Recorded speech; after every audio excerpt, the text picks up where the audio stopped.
Let's have an example, Ikotron. Ikotron is a robot that can transform from a disk of radius r to a rod of length of 4r. In an outer space battle, Ikotron spins in his disk form with an angular speed of omega disk. He then transforms himself to a rod, see the extraordinary figure below, giving him a new angular speed of omega rod. What is the ratio of omega disk to that of omega rod? So what we will be using conservation of angular momentum in solving the ratio between the angular speed of the disk compared to the angular speed of the rod. Kasi we're talking of the same system. Kasi wala ngang net external torques dyan. Okay? Sige. Okay, so since there are no net external torques acting on Ikotron, since there are no net external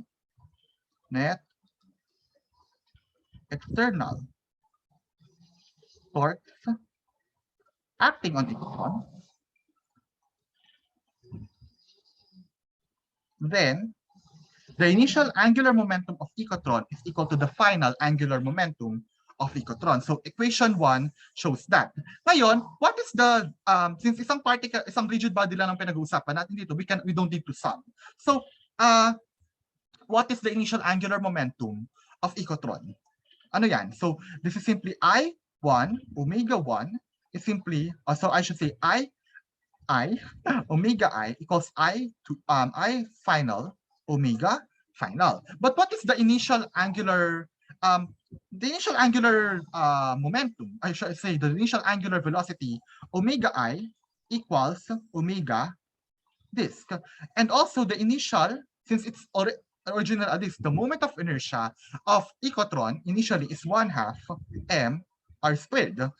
This means and also we know that the moment of inertia after his transformation is simply 1/3 sorry, I should say 1/12 m L squared, where L is the total length of the rigid body. So this is of the rod. So this is equation 2 ito, equation 3 ito.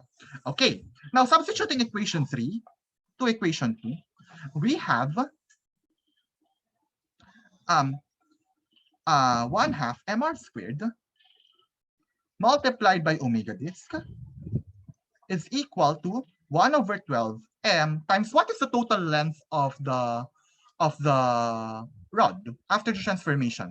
Kung napansin niyo sa diagram, sa napakagandang diagram nila, the total length is from the initial position to the edge, from the axis of rotation to the edge, the distance is 2r, and since dalawa yan, so therefore the total length of this rod is 4r, and then therefore we should substitute 4r here, 4r quantity squared multiplied by omega rod. So this is equation 4. Tama?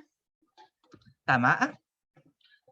Okay, of course, since Ikotron to same dapat ang mass niyan, same and r here is compared to the initial radius of the disk of Ikotron, and therefore I have a 1/12 times 16 times r squared omega rod. So this is 1/2 m r squared omega disk, and therefore the r squared will also, wala na tong mass na to, wala na yung r. So r squared will cancel here, and this can be simplified as 8/3 sorry, 4/3 pala.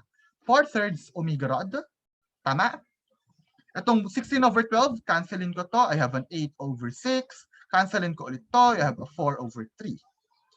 Tama? So I have a 4/3. And thus, therefore, omega disk over omega rod is simply what? 8/3. That's our answer. Nakuha? Nakuha? Questions? May tanong? May mga tanong? Wala? Walang questions, guys? Wala? Hindi po ba 3/8? Omega disk over omega rod. Hindi, kasi, sige. Let me do that. Let me do that again. So I have a 1/2 omega disk equals 4/3 omega rod. I divide both sides by, so I multiply both sides by 2. So I have omega disk equals 8/3 omega rod. Tama? And then I divide both sides by omega rod. Omega rod. Cancel to. And therefore, omega disk over omega rod equals 8/3. Tama? Malinaw? Is this clear?